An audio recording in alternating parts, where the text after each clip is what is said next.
আপনার সামর্থ্য নাই, আপনার টাকা নাই, পয়সা নাই, অর্থ নাই, সম্পদ নাই, কিন্তু কি আছে? কথা কন না, কি আছে?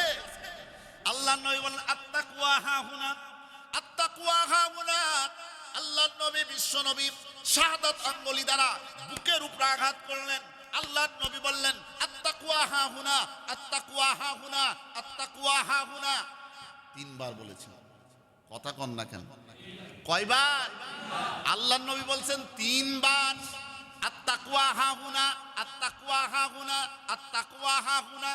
একেবারে শক্তিশালী সহিহ হাদিস।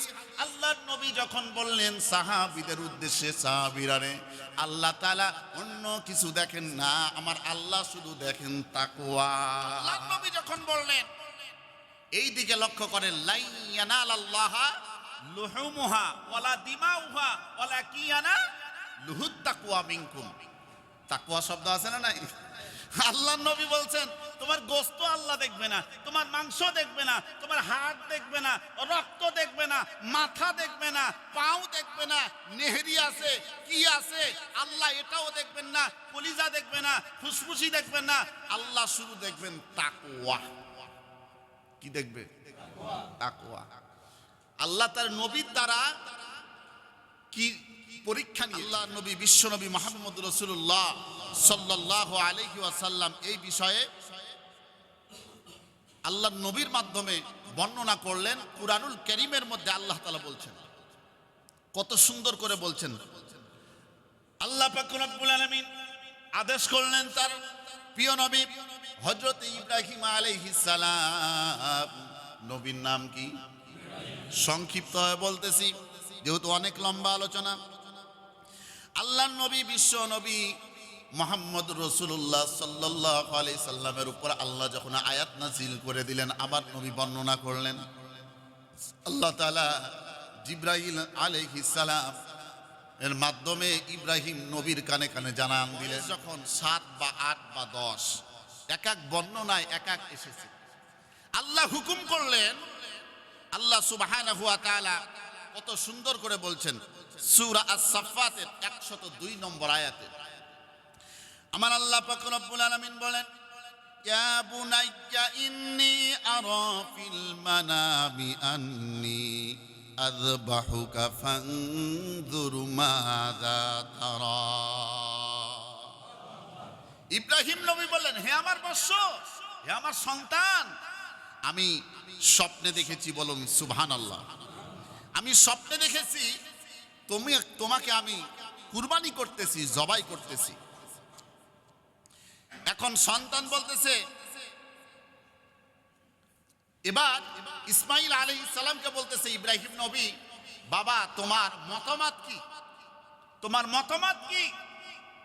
সঙ্গে সঙ্গে ইসমাইল আলাইহিস সালাম উত্তরে বলছেন কি দেখেন, ইয়া আবাতি ফাল মা তুমার সাতাজিদুনি ইনশাআল্লাহু মিনাস সাবিরিন। হে আমার পিতা, আপনাকে যে আদেশ করা হয়েছে, আমার আল্লাহ সুবহানাহু ওয়া তাআলা যে আদেশ করেছেন, যে হুকুম করেছেন, আপনি টেনশন ছাড়া, চিন্তা ছাড়া আপনি আল্লাহর হুকুম পালন করুন। ইনশাআল্লাহু মিনাস সাবিরিন, আমাকে ধৈর্যশীলদের অন্তর্ভুক্ত পাবেন। সুবহানাল্লাহ। কত সুন্দর উত্তর। বাবা বললেন সন্তানকে, আল্লাহ হুকুম করেছে, আমি স্বপ্নে দেখতেছি তোমাকে কি করছি? জবাই করছি, কুরবানি করতেছি। তোমার অভিমত কি? তোমার মতবাদ কি? সন্তান সঙ্গে সঙ্গে উত্তরে বলছে, আমার পিতা, আমার আব্বা, আল্লাহ যা হুকুম করেছেন, আপনি কৃপণতা ছাড়া, কোনো চিন্তা ছাড়া, কোনো টেনশন ছাড়া আপনি আল্লাহর হুকুম পালন করুন। ইনশাআল্লাহু মিনাস সাবিরিন, আমাকে ধৈর্যশীলদের অন্তর্ভুক্ত পাবেন ইনশাআল্লাহ। সম্মানিত শুনি, আল্লাহ পাক রব্বুল আলামিন আবার একটি আয়াত নাজিল করে দিলেন, ফালাম্মা আসলামা ওয়া তাল্লাহু লিল জাবিন ওয়া নাদাইনাহু আইয়া ইব্রাহিম। অতঃপর যখন তারা উভয়ে আদেশ মান্য করলো কার? আদেশ মানলো কার? আল্লাহর হুকুম যখন পূরণ করলো আল্লাহ সুবহানাহু ওয়া তাআলা। এবার অনেক ঘটনা রয়েছে। ইসমাঈল আলাইহিস সালাম বলতেছে, আব্বা আপনি আমার সুন্দর করে হাত পাটা বেঁধে দেন, চক্ষুটাকে বেঁধে দেন। কারণ হচ্ছে জবাই করার সময় আমার কষ্ট হতে পারে, আর কষ্ট হওয়ার সময় আমি যখন হাত পা যখন নড়াচড়া করব, ভুল করে হয়তোবা আপনার শরীরে আঘাত লেগে যেতে পারে হাত দ্বারা পা দ্বারা। এই জন্যে আপনি আমার হাত পা চোখ আপনি সুন্দর করে আপনি বেঁধে দেন।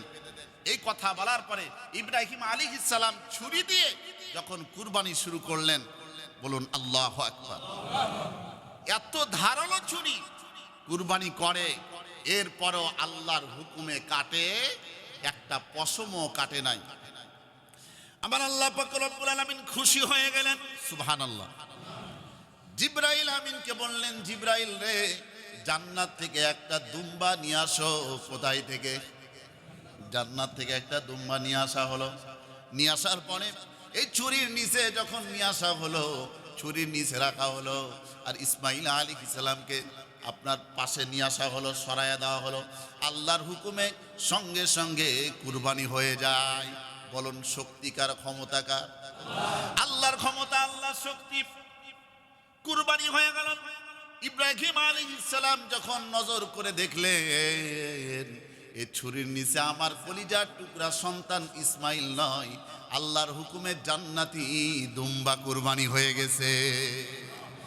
এই হাদিস দ্বারা, এই কোরআনের তাফসীর দ্বারা আমরা এটাই বুঝলাম, আল্লাহ পাক রব্বুল আলামিন আমাদের রক্ত চান না, গোশত চান না। আল্লাহ পাক রব্বুল আলামিন আমাদের অর্থ চান না। কে কত বড় কুরবানি করলো, কে কত বড় পশু জবাই করলো, আল্লাহ এটা চান না। আল্লাহ চান অন্তর, আল্লাহ চান ত্যাগ, আল্লাহ চান কুরবানি। কিসের কুরবানি? অন্তরের কুরবানি।